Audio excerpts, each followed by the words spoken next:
안녕하세요. 오늘도 사연 살롱을 찾아주셔서 감사합니다. 얼마 전 진흙탕 속에서 힘겹게 발을 뺀 30대 여성이에요. 한 번의 선택이 평생을 좌우한다고 저는 잘못된 선택으로 한 결혼 때문에 2년이나 똥밭에서 굴렀어요.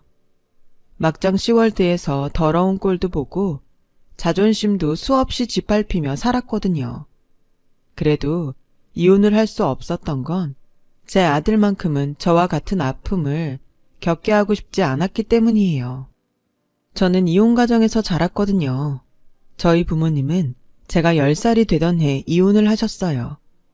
남들이 보기에 흠잡을 데 없이 행복해 보였던 우리 집은 아빠의 사업 실패로 한순간에 무너져 버렸죠.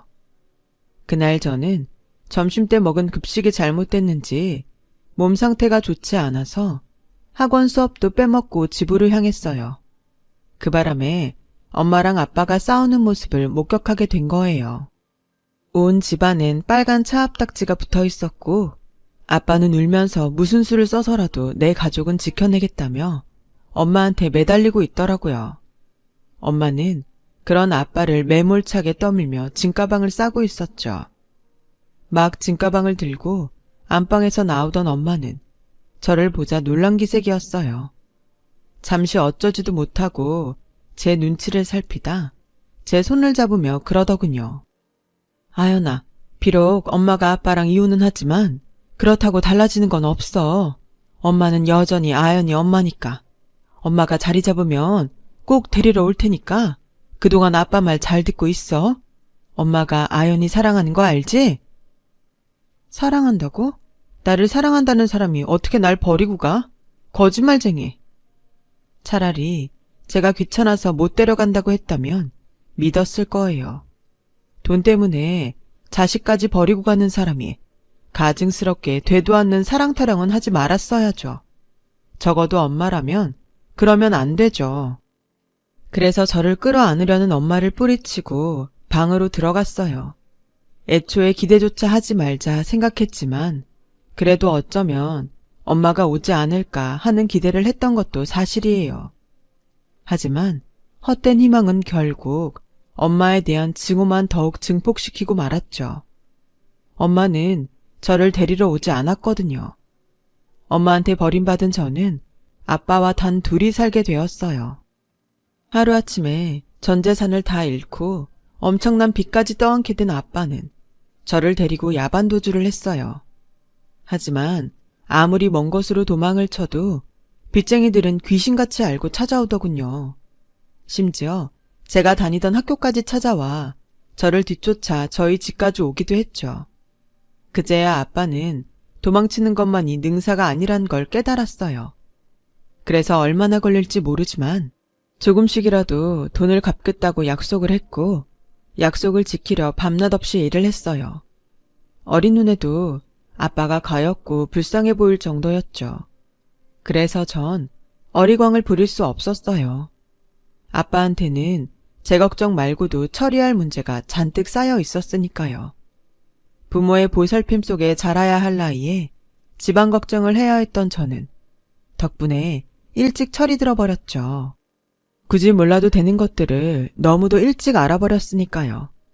일용직을 전전하던 아빠는 얼마 뒤 예전에 아빠 회사에서 일하다 독립한 직원의 도움으로 만리동 옷공장에 취직을 하게 되었어요. 젊은 시절 재단사로 시작해 의류 수출회사까지 했던 아빠는 새로 취직한 옷공장에서 재단 일을 맡게 되었죠. 소규모 공장이라 월급은 그리 많지 않았지만 적어도 매달 꼬박꼬박 들어오는 월급 덕분에 살림은 전보다 많이 안정이 되었어요. 하지만 월급 중 대부분은 빚을 갚는 데 나가야 해서 아빠는 퇴근 후에도 일을 해야 했어요. 대리운전에 야식집 배달 아르바이트까지 하며 생활비를 벌어야 했죠. 하루를 시간 단위가 아닌 분 단위로 쪼개 써야 할 정도로 아빠는 바쁘게 움직이셨어요. 언젠가 아빠가 그러시더라고요. 아빠만 힘들게 산 거 아니야. 다른 집 부모들도 자식 위해서라면 더 힘든 일도 하고 살아. 그러니 아빠한테 미안해할 필요 없다. 아빤 우리 딸 덕분에 살았으니까. 되려 너한테 많이 못해줘서 미안하지. 몸이 부서져라 일하며 모진 세월을 살아내시고도 아빠는 오히려 제게 미안해 하시더라고요. 제가 그런 아빠를 도울 수 있는 방법은 저라도 걱정을 끼치지 않는 거였어요.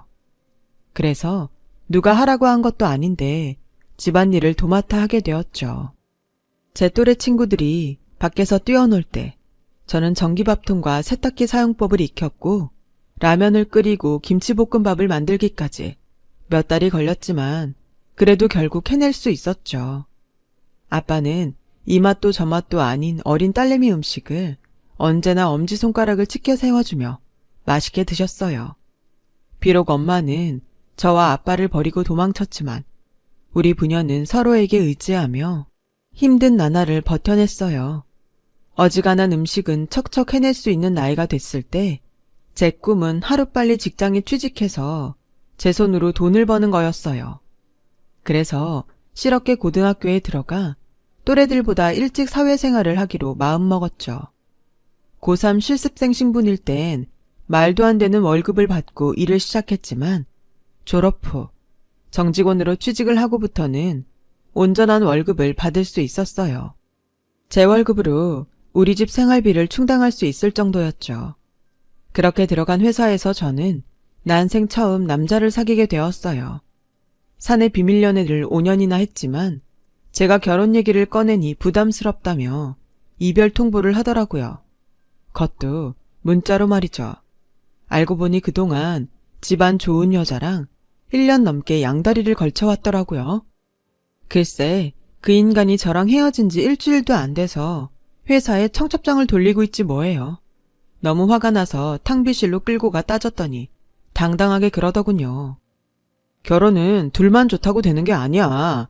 솔직히 홀아버지 모시고 사는 네 형편 결혼 상대로 완전 NG잖아. 우리 부모님이 허락하시겠니? 게다가 나도 사람인데 처가 덕 안 보고 싶겠냐고. 너랑 결혼하면 1+1은 2가 아니라 1+1은 1밖에 안 되는데 내가 미쳤다고 그런 결혼을 하겠니? 그러니까 너도 주제를 알고 덤비라고. 우리 연애하면서 좋았잖아. 그냥 좋은 추억 만들었다 생각해. 처음 마음을 준 남자한테 그런 비참한 꼴까지 당하고 헤어지자 몸과 정신이 한순간에 무너졌어요. 그래서 며칠 병가를 냈고 집에서 쉬다 출근을 했는데 회사 사람들이 저한테 땡땡식품 윤 실장이랑 무슨 사이냐고 묻더라고요. 자기 병가 중에 사무실이 발칵 뒤집어졌었잖아. 자기네 부서 김 과장이 윤 실장한테 청첩장을 줬나 봐. 그걸 본 윤 실장이 완전 미친놈처럼 광분하더니 앞으로 자기네 회사 일은 김 과장한테 못 맡기겠다고 길길이 뛰고 난리를 친 거 있지. 그러게 거래처에 뭐하러 청첩장을 줘? 축의금 욕심부리다가 완전 개쪽당한 거지 뭐. 근데 자기야, 윤 실장이랑 무슨 사이야? 윤 실장이 콕 집어서 앞으로 자기랑 일하겠다고 그랬대. 혹시 둘이 썸이라도 타는 거야? 이건 또 무슨 소린가 싶었어요. 네? 썸은 무슨 썸이에요. 일 외에는 만난 적도 없는데. 암튼 그 일로 제게 뒤통수를 쳤던 전남친 김 과장은 사장실에 불려가 엄청 깨졌고 땡땡식품 일은 사원에 불과한 제게 넘겨졌어요. 솔직히 좀 고소하더라고요. 어쨌거나 제 입장에선 손 안 대고 복수를 한 셈이었으니까요. 윤 실장은 땡땡식품 사장 아들로 저희 회사 입장에선 알토란 같은 고객이었죠. 비록 회사 규모가 크지는 않았지만 홍보 책자부터 제품 포장 케이스까지 모두 저희 회사에 맡기고 있었거든요. 그런 거래처 사장 아들한테 밉보였으니 전남친은 꽤나 곤란한 상황이었죠. 그 후로 회사에선 결혼식 얘기는 입도 뻥긋 못할 정도로요. 그런데 세상에 이 일이 다 저 때문에 일어난 일이지 뭐예요. 윤 실장님이랑 업무 관계로 미팅을 했는데 대뜸 그러더라고요.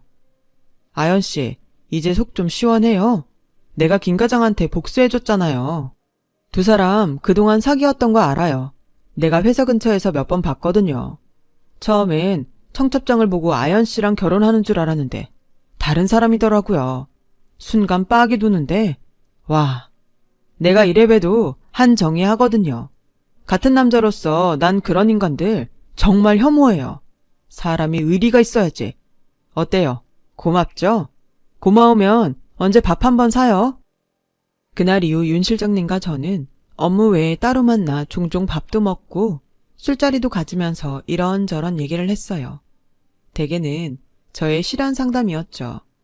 윤 실장님은 식품회사 오너 아들이라 그런지 맛집을 꽤 많이 알고 있었어요. 그래서 덕분에 종종 휴일에 만나 전국 맛집 투어를 하곤 했어요. 그렇게 친해진 우리는 반년쯤 지나자 하루라도 연락을 안 하면 허전할 만큼 절친이 되었고, 그러다 자연스레 연인 관계로 발전하게 되었어요. 저는 회사에 비밀로 하려고 했는데 윤 실장님은 드러내고 사귀어야 서로의 관계에 책임감도 생긴다며 공개 연애를 하자고 하더군요. 그 말에 왠지 믿음이 가서 그러자고 했죠. 물론 회사에서는 난리가 났죠. 특히 전남친은 더더욱 놀랬고요. 2년 정도 연애를 한 우리는 결혼을 하게 되었어요. 처음 실환 상담을 할 때부터 저희 집 사정은 말해왔던 터라 오히려 부담은 덜 되더라고요. 시댁에서도 그런 걸로는 문제 삼지 않는 분위기라서 결혼 준비는 순조롭게 진행할 수 있었죠. 문제는 저희 아빠였어요. 20년 가까이 서로 의지하고 살다가 아빠 혼자 두고 집을 나오려니 걱정이 되더라고요. 왠지 아빠한테 죄 짓는 것 같기도 했고요. 그래서 같이 살지는 못해도 친정 근처에 신혼집을 잡으려 했는데 아빠가 반대를 하시더라고요. 혼수랑 예단도 변변히 못해주는데 딸내미까지 옆에 끼고 살겠다고 하면 너희 시부모님께서 얼마나 괘씸해 그건 도리가 아니다. 그러니 아빠 걱정 말고 시댁 근처로 집 구해라. 부모 사랑도 온전히 못 받았는데 시부모님 사랑이라도 듬뿍 받고 살아야지. 아빠가 우리 아연이한텐 빚이 참 많다. 부모로서 해준 것도 없는데 이렇게 잘 자라줘서 고마워. 10수년을 빚 갚느라 변변히 돈도 모으지 못했던 아빠는 부모로서 딸 결혼에 혼수며 예단을 제대로 해주지 못해 미안해하셨어요. 전혀 그럴 일이 아닌데 말이에요. 엄마 대신 2배로 저를 아끼고 사랑해 주셨으면서 못해주신 것만 생각나는지 자꾸 미안하다는 말씀을 하셨죠. 미안한 건 오히려 전대 말이에요. 할 수 없이 아빠 뜻에 따라 신혼집은 시댁 근처에 마련하기로 했어요. 그래서 시어머님께 친정아빠가 시댁 근처에 집을 구하라고 하셨다고 하자 콧방귀를 끼며 그러시는 거예요. 당연한 일 가지고 뭘 그렇게 생색을 내고 그러니? 그럼 우리 집에서 해주는 집인데 네 친정 근처에 해야겠니? 혼수라고는 어디 내놓기도 부끄러운 수준으로 해오면서 미안한 줄도 모르고 네 아빠도 그렇다. 그 나이 먹도록 모아둔 돈도 없다니?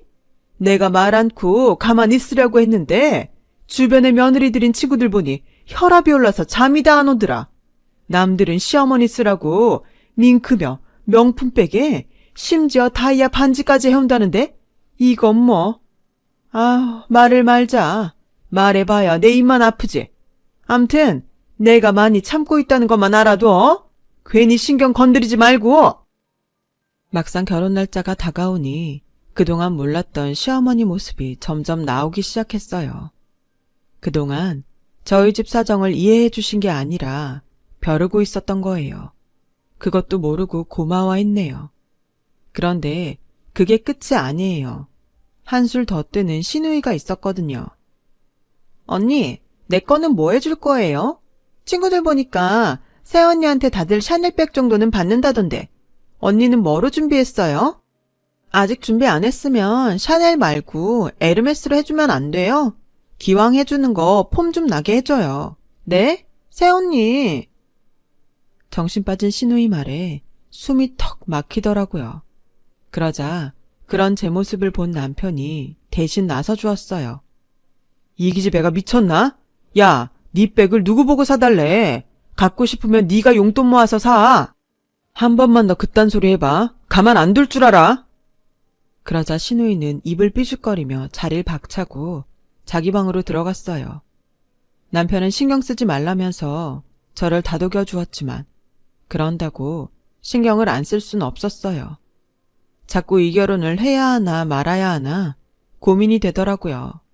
그 고민은 식장에 들어갈 때까지도 멈추지 않았어요. 할까 말까 고민이 될 때는 하지 말아야 하는 건데 저는 그때 왜 그걸 몰랐을까요? 신혼여행에서 돌아온 첫날부터 저는 이 결혼을 깨지 못한 걸 후회했어요. 공항에서 바로 시댁으로 갔는데 가보니 20년 넘게 시댁에서 일하신 도우미 아주머니가 안 보이더라고요. 그래서 잠깐 마트에 가셨나 했더니 비행기 타고 오느라 힘들었을 테니까 오늘은 간단하게 외식으로 하자. 신혼여행 갔다 온 날부터 집안일 시켰다간 못된 시어머니 소리 들을 거 아니니? 나도 그 정도 센스 있는 사람이다. 나 같은 사람 시어머니로 모시게 된 거 고마운 줄이나 알아. 앞으론 네가 이 집 살림을 해야 하니까 집에 가기 전에 살림살이 확인하는 거 잊지 말고. 알았지? 네? 그게 무슨 말씀이세요? 저보고 여기 살림을 맡아 하라고요? 도우미 아주머니 계시잖아요. 예, 지금 무슨 소리를 하는 거야? 며느리까지 들였는데 왜 돈 주고 남을 부려? 너 아주 웃기는 애다.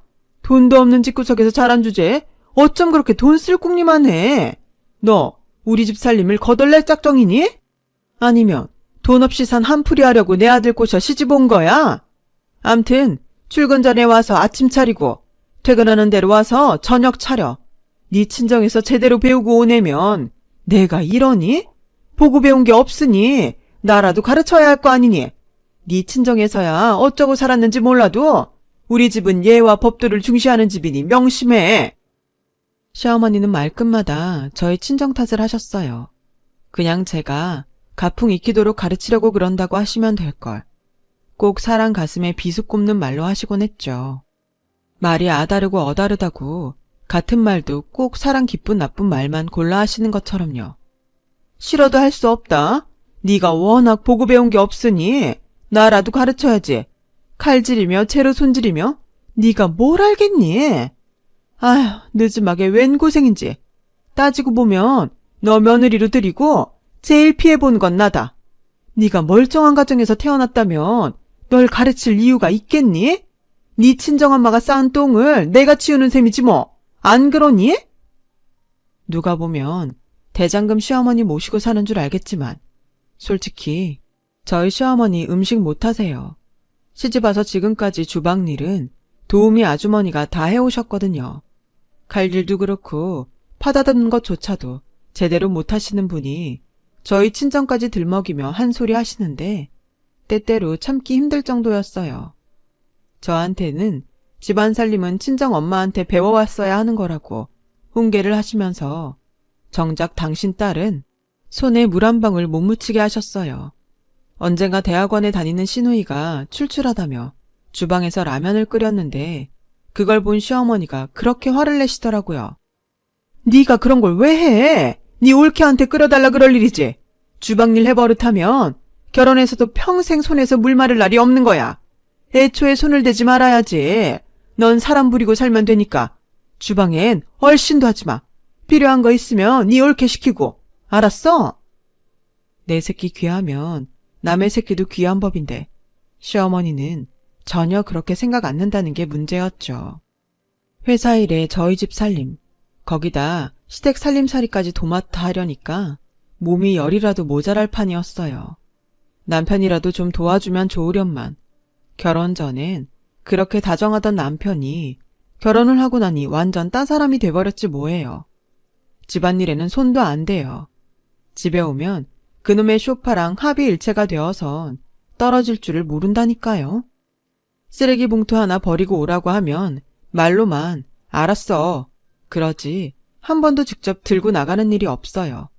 맨날 들어누워서 저한테 이거 가져와, 저거 갖다 줘 하는 소리나 하고 마치 저를 리모컨으로 조종하듯 했죠. 거기다 입맛은 또 얼마나 까다로운지 초등학생들도 안 하는 반찬 투정까지 해대는데 정말 미치겠더라고요. 그래서 더는 이렇게 못 살겠다 싶어 하루는 날 잡아서 남편한테 말했어요. 자긴 왜 나랑 결혼했어? 시댁에서 쓸 공짜 가사도우미 필요해서? 아니면 자기 키워줄 공짜 보모 필요해서? 말해봐. 나 결혼하고 지금까지 하루도 못 쉬고 일한 거 알아 몰라. 어제는 어머님이 큰일 났다고 빨리 오라고 하셔서 회사에 반차 내고 달려갔더니 글쎄 뭐라고 하시는 줄 알아? 어머님 친구분들 오라고 한 걸 깜빡하셨다고 빨리 장받아 음식 하라시는 거야. 그뿐인 줄 알아? 친구들 앞에서 대놓고 우리 친정 욕까지 하시더라. 아주 툭하면 보고 배운 거 없다느니 지 엄마한테도 버림받은 거 불쌍해서 받아줬다느니 모진 말로 매 순간 날 죽이신다고. 내가 왜 이렇게 살아야 돼? 당신 내 남편이잖아. 그럼 이럴 때 내 편이 돼줘야 하는 거잖아. 그런데 어떻게 당신까지 날 부리는 식모처럼 취급을 하냐고. 이러려고 나랑 결혼한 거야? 말해봐. 그동안 참아왔던 울분이 터지자 주체가 안 되더라고요. 그래서 미친 여자처럼 주저앉아 가슴을 치며 한참을 울었어요. 그런 제 모습을 본 남편은 어쩔 줄 몰라 하더군요. 그리고는 조용히 집을 나가더니 밤늦게 돌아왔어요. 침대에 누워있는 제게 그러더군요. 자기야, 내일부터는 우리 집에 안 가도 돼. 엄마도 그렇게 하래. 앞으로는 내가 집안일 많이 도울게. 난 당신이 그렇게 힘든 줄 정말 몰랐어. 내가 정말 미안해. 몰랐대요. 어떻게 모를 수가 있죠? 직장일 하며 두 집 살림을 도맡아 하는데 어떻게 힘들 거란 생각을 못할 수가 있냐고요. 매 끼니마다 저는 시간에 쫓겨 밥도 못 먹고 혼자 주방에서 아등바등 하는데 그걸 몰랐다니 어이없었죠. 하지만 지금이라도 남편이 중재를 해준 덕에 시댁 가사일에서 해방이 될 수 있어서 그나마 다행이다 싶었어요. 게다가 남편과도 사이가 좋아져서 매일 밤 불타는 신혼을 보내게 되었죠. 그렇게 조금씩 온전한 일상을 찾아가던 어느 날이었어요. 하루는 직장 동료들이랑 점심을 먹으러 회사 근처 생선구이 식당에 들어섰는데 확 풍겨오는 고등어구이 냄새에 순간 구역질이 나더라고요. 거기다 밥 냄새는 또 왜 그리 역하던지 결국 숟가락도 못 든 채 나와버렸어요. 그런 제 모습에 선배 언니가 혹시 임신한 거 아니냐고 그러더라고요. 원래 생리불순이라 주기가 일정치 않아서 테스터를 사서 해봤어요. 그랬더니 선명하게 두 줄이 나온 거예요. 제 임신 소식에 남편은 바닥에 주저앉으며 가슴을 쓸어내리더라고요. 그 반응이 좀 이상하다 했는데 글쎄, 아, 다행이다. 자기 임신 안 될까봐 그동안 얼마나 가슴을 졸였나 몰라. 이번 일로 집에다 당신이 임신해서 안정을 취해야 한다고 거짓말을 했었거든. 중간에서 말도 못하고 얼마나 힘들었는데. 그래도 하늘은 스스로 돕는 자를 돕는다고 내 노력이 헛되진 않았네. 한마디로 그간 끈끈한 부부에는 저를 임신시키려는 남편의 노력이었던 거였어요. 기분이 찜찜하긴 했지만 그렇게라도 저를 도우려는 남편의 노력이 가상해 참을 수밖에 없었죠. 제 임신 소식에 떳떳해진 남편은 시댁에 가서도 큰 소리 떵떵 치며 어깨를 펼 수 있었어요. 어디로 가든 서울로만 가면 된다는 말처럼 그렇게요. 물론 이런 상황을 모르는 시댁에선 제가 임신 8개월 차에 들어섰을 때부터 출산할 때가 지났는데 왜 애가 안 나오냐며 닥달을 하셨지만요. 그렇게 시댁 계산으론 12개월이 지난 어느 날 저는 출산을 했어요. 3.2kg의 사내아이였죠. 팔은 안으로 굽는다고 저한테는 그렇게 야박하고 심술맞게 굴던 시댁 식구들은 제 아이에게만큼은 더없이 좋은 할머니, 할아버지와 고모였어요. 내 아이가 가족들한테 사랑받는 걸 보니 제 마음이 다 훈훈할 정도였죠. 거기다 손자를 품에 안고 세상 누구보다 기뻐한 사람이 있었어요. 바로 저희 아빠였죠. 시댁 눈치가 보여 자주 오시지는 못했지만 오실 때마다 평소에 하나 둘 사모으신 유아용품을 한가득씩 가져오셨죠. 아이가 서너 살은 돼야 쓸 수 있는 장난감부터 그림책, 거기다 과자까지 비록 당장은 쓸 일이 없는 것들이었지만 거기엔 손주를 위한 할아버지의 마음이 가득 담겨 있어서 팬트리에 고이 모셔두었어요. 그런데 그걸 하필 시어머니가 발견을 한 거예요. 친정아빠가 보내주신 거라고 말씀을 드렸는데도 기어이 죄다 꺼내선 쓰레기 봉투에 담지 뭐예요. 하여간 누가 없는 집안이랄까봐 어디서 사도 이런 걸 사왔어? 아니, 이딴 걸 갓난쟁이가 뭐에 쓴다고 구질구질하게 사들고 와. 쓰레기 버리는 값만 더 나가게. 어쩜 니네 친정은 하등 쓸모가 없니? 이런 걸 뭐하러 사와? 차라리 돈으로 주고 갈 일이지. 가시돋친 말로 제 가슴을 후벼 파면서 시어머니는 기어이 저희 아빠가 사온 유아용품을 죄다 버리셨어요. 어머님이 돌아가신 뒤 달려내려가 쓰레기장에서 아빠가 보내준 물건들을 주워오는데 그렇게 눈물이 나더라고요. 그런데 하필 그 모습을 손자를 보러 저희 집을 찾았던 아빠가 보신 거예요. 아빠, 오해야. 아직 쓸 데가 안 돼서 내가 팬트리에 넣어둔 걸 어머님이 쓰레기인 줄 알고 버리셨다나 봐.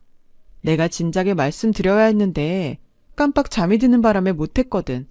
그러니까 너무 마음 상해하지 마. 서툰 거짓말로 변명을 해댔지만 아마 아빠도 아셨을 거예요. 그 후로는 저희 집에 잘 안 들리시고 오실 때도 유아용품 대신 저 먹을 빵이며 과일 등을 사오셨거든요.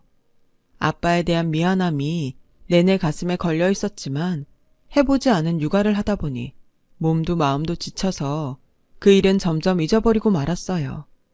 그렇게 아빠의 발길은 점점 뜸해졌고 제 아이는 세도를 맞이하게 되었죠. 시댁 식구들과 아이 생일잔치를 하고 집으로 돌아오는데 아빠가 저희 집 앞에 서 계시더라고요. 손에는 손주한테 줄 야구 글러브와 야구공이 들려 있었어요. 눈치 없는 남편은 그걸 보고 깔깔대며 아버님, 우리 시우 이제 겨우 3살이에요. 이건 너무 이르잖아요. 손주한테 너무 무심한 거 아닙니까? 아빠는 그 말에 빙그레 웃으시며 나중에 크면 주라고 사왔다며 선물만 지어주시곤 발길을 돌리셨어요. 기왕 오신 거 하룻밤 주무시고 가시라고 붙잡는데도 아침 일찍 약속이 있어서 안 된다며 가셨죠. 그런데 그게 마지막이 될 줄 누가 알았겠어요. 다음 날 남편 출근 준비에 아이 젖 먹이고 씻기느라 아침도 거르고 이제 막 점심을 먹으려는데 아빠 직장 동료분한테 전화가 왔지 뭐예요. 출근을 안 해서 집에 와보니 글쎄 세상을 떠나셨더라고 말이에요. 꿈인 줄 알았어요. 분명 어젯밤까지 멀쩡히 다녀가신 아빠가 어떻게 하룻밤 사이에 돌아가셔요? 그런데 병원으로 달려가 보니 의사가 그러더라고요.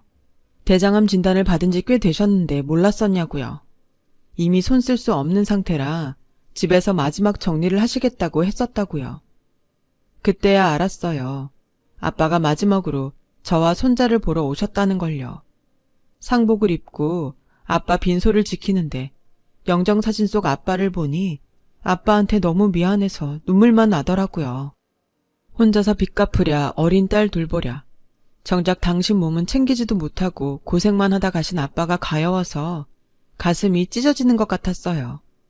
장례식장을 찾아온 아빠 동료분들이 이러다 쓰러진다며 빈소는 남편한테 맡기고 잠깐 들어가 쉬다 오라고 하시더라고요.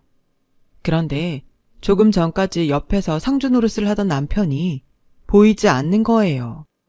그때였죠. 어디선가 낯익은 냄새가 풍겨오더라고요. 짜장면 냄새였어요.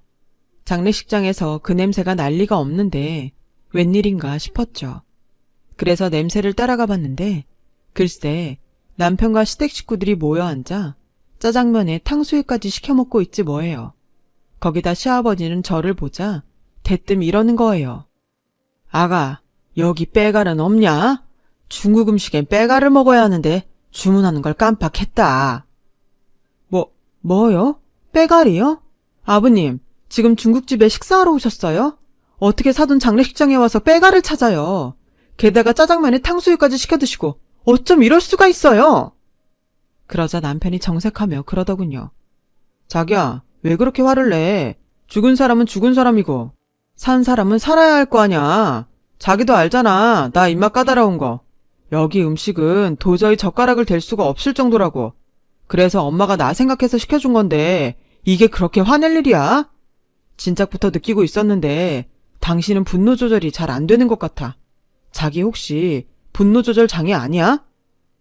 그래, 애비가 말 잘했다. 너 시부모 앞에서 지금 그게 뭐 하는 말본세냐? 네 눈엔 우리가 이깟 짜장면 못 먹어 안달난 사람들로 보이냐? 따지고 보면 이게 다 가난한 네 친정 탓 아니겠니? 장례식장을 고르려면 좀 제대로 골랐어야지.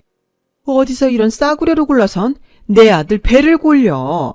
그러고도 네가 할 말이 있니? 사돈 장례식이라고 기껏 시간 내서 찾아와 줬더니 어떻게 젓가락갈 음식이 하나도 없어. 아무리 사는 게 궁색하다지만 이렇게 손님 대접하는 거 아니다. 니네 친정에선 그렇게 가르쳤는지 몰라도 이건 엄연히 경우 없는 짓이야. 그래놓고 네가 뭘 잘했다고 대들어? 아, 그러세요. 어머님네는 그렇게 경우가 있어서 상갓집에 짜장면 냄새 풍기시나 보네요. 네, 알겠습니다. 어머님 말씀 들어보니 앞으로 있을 어머님 아버님 장례식이 기대되네요. 차라리 장례식장에서 하시지 마시고 중국집에서 하시는 건 어때요? 탕수육에 팔보채 동파육까지 쫙 깔아놓고 빼갈로 음복하면 되겠네요. 아, 술이 있는데 가무가 빠져서야 되겠어요? 밴드 불러서 반주도 맞추고 비보이 불러서 춤도 좀 추게 하고 의상은 어머님 취향대로 반짝이 잔뜩 달아서 유치 찬란하게 하면 되겠네요. 참, 어머님 장례식에 하나뿐인 딸도 그냥 넘어갈 수는 없겠죠? 대학원 다닌다고 유세 부리면서 학점 빵꾸 내고 나이트 죽순이를 사는 딸이 봉잡고 봉춤 쳐드리면 아주 금상첨화겠네요. 평소 하던 대로 엉덩이 다 드러나는 똥꼬치마 입고 어머니 영정 앞에서 한번 흔들어요. 아가씨 그거 잘하잖아요. 아, 어머니만 챙겨드리면 아버님이 섭섭하시겠죠. 걱정 마세요, 아버님. 아버님 장례식엔 세컨드인 과부촌 마담 불러드릴게요. 쭈그렁방탱이 마누라보단 탱탱한 과부 마담 품에서 죽고 싶다고 전에 술주정 하셨잖아요. 기억 안 나세요? 이 정도로 장례식 치러드리면 딱 그쪽 집구석 스타일 되겠죠? 뭐? 너 지금 말 다 했어? 이게 뚫린 입이라고 함부로 짓거려? 아니요, 반도 못했어요. 저요, 지금까지 그 집구석에서 살면서 하고 싶은 말이 발끝부터 머리 끝까지 쌓여 있거든요. 사람들 틈에 섞여 산다고 당신들이 사람이라고 착각하지 마세요. 그 집 식구들처럼 인간 같지 않은 것들이 인간인 척 구는 거 정말 역겹거든요. 당신, 너도 마찬가지야. 애 기저귀 한번 안 갈아주면서 밤에 운다고 애 데리고 베란다로 나가라고 하는 게 아빠니? 네 기분 좋을 때만 아들 찾으면 안아주는 게 아빠냐고. 자식을 지 좋을 때 보고 내팽개치는 게 어떻게 부모야. 그러니까 이제부턴 아빠 코스프레 그만두고 네 편한 대로 살아. 너 같은 건 아이 아빠 노릇할 자격도 없으니까. 그럼 넌 엄마 노릇할 자격 있냐? 애 키운다고 직장도 때려치 마당에 수중에 돈도 한 푼 없잖아. 재력도 없는 부모가 부모냐? 애는 땅 파서 키워. 막말로 네 아빠가 남겨준 유산이 있기라냐 숨겨둔 돈이 있기라냐. 쥐뿔도 없는 게 자존심만 세선 어디서 자격으로 누네. 그래, 이렇게 된 마당에 별 수 없네. 우리 이혼하자. 대신 내 아들은 내가 키워. 돈 한 푼 없는 네가 애 키울 능력도 안 될 테니까. 결국 너도 별 수 없네. 돈 때문에 자식 버리고 간 네 엄마 팔자 그대로 따르는 거지 뭐. 그때였어요. 중년 여성 한 분이 다가와 끼어들더라고요. 능력은 충분히 있을 것 같은데요. 못해도 15억 넘게 조아연 씨 통장으로 입금될 것 같으니까요. 조아연 씨 아버님 앞으로 낸 암보험에 종신보험까지 합하면 그 정도는 되거든요.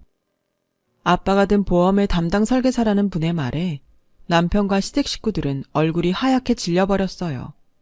그동안 없는 집 출신이라고 그렇게 무시해왔는데 15억 유산이라니 놀라 자빠질 일이었겠죠. 이혼하고 애들을 키워야 해서 뛰어든 보험일인데 아연 씨 아버님이 제 사정을 들으시곤 보험을 꽤 들어주셨어요. 빚도 다 갚았고 딸도 시집갔으니 이제 돈 쓸 일도 없다시며 저를 도와주셨는데 이제야 저도 빚을 갚을 수 있게 됐네요. 돈 때문에 이혼을 망설이신다면 그건 걱정 마세요. 아버님 유산만으로도 충분히 자식 키우며 살 수 있을 테니까요. 유능한 이혼 전문 변호사 필요하시면 얘기해요. 저 이혼할 때 도움받은 유능한 변호사가 있거든요. 보험 설계사의 말에 지금까지 돈으로 저를 무시하던 인간들은 결국 꼬리를 내리고 도망치듯 장례식장을 빠져나갔어요. 그리고 장례식이 끝난 뒤 저는 남편과 이혼을 했어요. 소개받은 변호사의 도움으로요. 그동안 제가 시댁에서 당한 일들과 육아에 전혀 신경을 쓰지 않는 남편의 행동들을 고스란히 담아두었던 제 일기장을 증거 삼아 친권과 양육권도 뺏을 수 있었죠. 비록 저희 부모님처럼 저도 이혼을 하게 되었지만 그래도 저희 엄마와는 다른 삶을 살 자신이 있어요. 저는 엄마 딸이기도 하지만 우리 아빠 딸이기도 하잖아요. 저희 아빠가 그랬던 것처럼 저도 제 아이를 위해 최선을 다해 살 테니까요. 저 위해서 아빠를 만나도 부끄럽지 않은 딸로 살아보려고 합니다. 다시 출발하는 저를 응원해 주셨으면 좋겠습니다. 지금까지 제 사연을 들어주셔서 감사드립니다. 항상 건강 조심하시고 하시는 일 다 잘 되시길 진심으로 바랍니다. 여러분, 사연 댓글에 응원과 현명한 조언 부탁드려요. 좋아요와 구독은 저에게 큰 힘이 됩니다. 오늘도 좋은 일 가득하세요.